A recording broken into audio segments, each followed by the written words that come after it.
es una criatura mitológica de la cual se dice que devorará a los nativos americanos que se atrevían a adentrarse en los bosques de la región de los Grandes Lagos, pero el Wendigo no es una mera leyenda, sino que responde a un fascinante sistema antropológico que articuló los valores de las tribus de los angloquinos, primeros pobladores de los bosques de Canadá y Estados Unidos.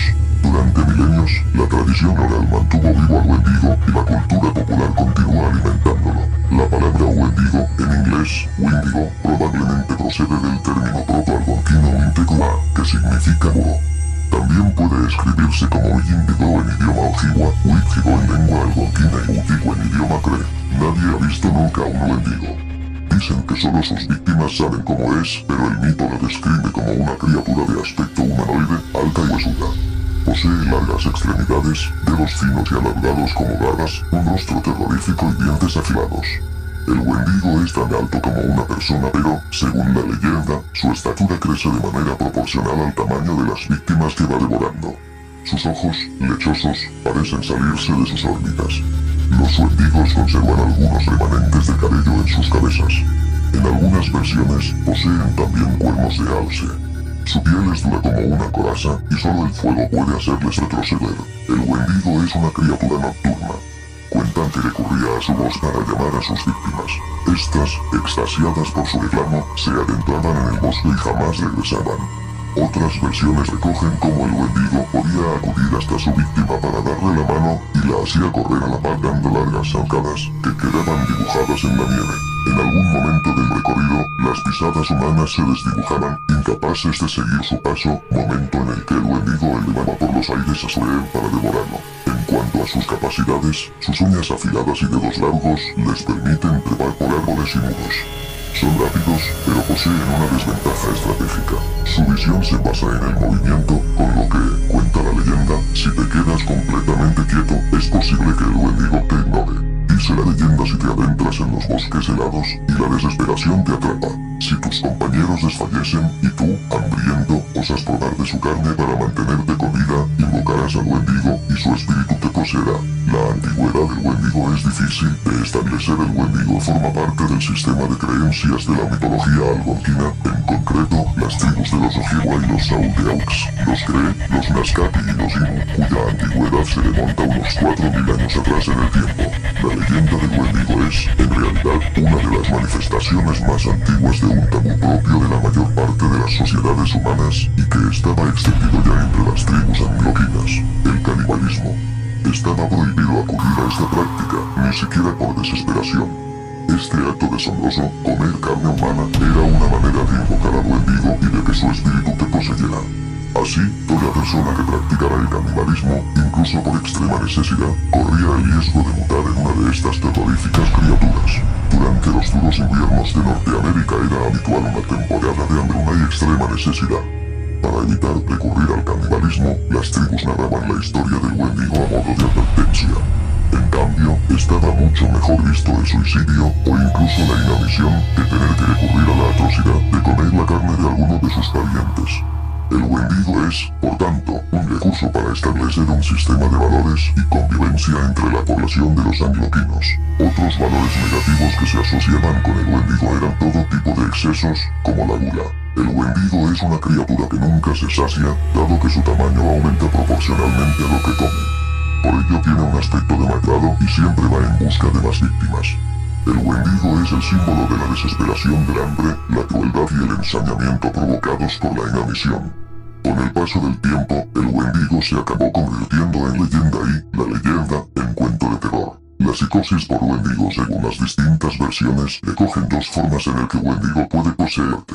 Una de ellas ya la hemos mencionado, recurriendo al canibalismo. La otra es durante un sueño. Parece que el Wendigo podría penetrar en tu mente y hacer que te vuelvas violento, desarrollando una necesidad irresistible de comer carne humana. A este trastorno se le conoce popularmente como la psicosis por Wendigo, aunque la ciencia no ha descrito nunca este síndrome como tal. Si alguno de los miembros de la tribu era víctima de este suceso, sus compañeros debían eliminarle. Según el antropólogo Marvin Hargis, la leyenda del Wendigo se usaba, de nuevo, como recurso para contrarrestar otro tabú, el de acabar con un miembro de la tribu, lo que Hargis denomina un sistema de homicidio por prioridad en situaciones ambientales extremas. De nuevo, los duros inviernos de Norteamérica. La leyenda original. Entre los relatos que recogen referencias al Wendigo, vive uno muy famoso, que se sitúa en el año 1878. Cuenta la historia de un nativo americano que fue expulsado de la tribu Cree, con lo que tuvo que refugiarse junto a su familia en el bosque. Un tiempo después, este hombre llegó a una ciudad cercana, demacrado y desesperado al parecer, su familia había muerto de inanición. Pero los habitantes de la ciudad no le creyeron, y llamaron a las autoridades para esclarecer el caso. Finalmente, el hombre tuvo que guiar a la policía hasta la cabaña donde había estado viviendo con su familia. Allí, encontraron un espectáculo macabro. Los restos de su mujer y sus hijos estaban esparcidos por el suelo, y los cadáveres habían sido parcialmente devorados. El padre de familia fue condenado a morir en la horca. Antes de morir, se defendió afirmando que el Wendigo le había poseído, obligándole a matar a su familia. El Wendigo se popularizó en 1910 a raíz de la publicación de la novela El Wendigo, de Algernon Blackwood. Se trata de uno de los relatos del género de terror más icónicos de la historia. En él se narra la aventura de un grupo de cazadores que se adentra en el bosque para encontrar alces. Cuando el grupo se separa en dos, para optimizar la búsqueda, el guía de uno de ellos comienza a comportarse de manera extraña, empieza a tener visiones del Wendigo. Pese a que el relato no es muy descriptivo, le crea de forma magistral el ambiente de suspense. Hay referencias del Wendigo en muchos ejemplos de la cultura popular de los siglos XX y XXI, no solo en la literatura, sino también en el cine y la televisión, incluso en los videojuegos.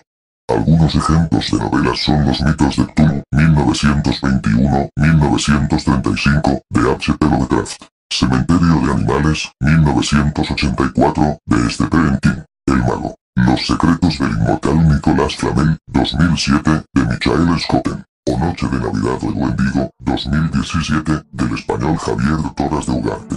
El Wendigo también aparece en juegos de rol como Dungeons and Dragons y Hombre Lobo. El Apocalipsis. En televisión, incluyen referencias al Wendigo en la serie Supernatural, 2005, Animal, 2013, 2015.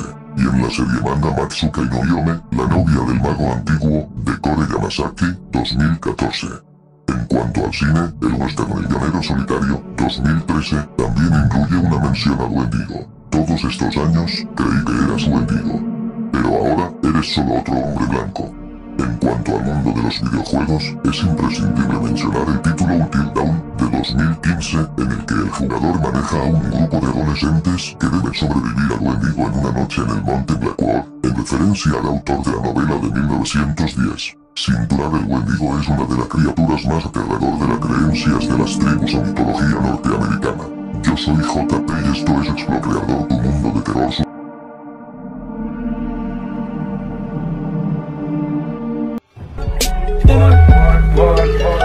Anima camina con pena sin juicio, condena, condenadas amarradas a la eternidad. Quisieran que la redención apareciera, que la redimieran, pero pagan por pecados que ni siquiera recuerdan. En medio de una balacera quedó como la niña más linda de la escuela de arrechar el padre fuera por lo que daño le hicieran, imaginando que le ganaría, pero se perdiera. No fue una persona ni mala ni buena, tan solo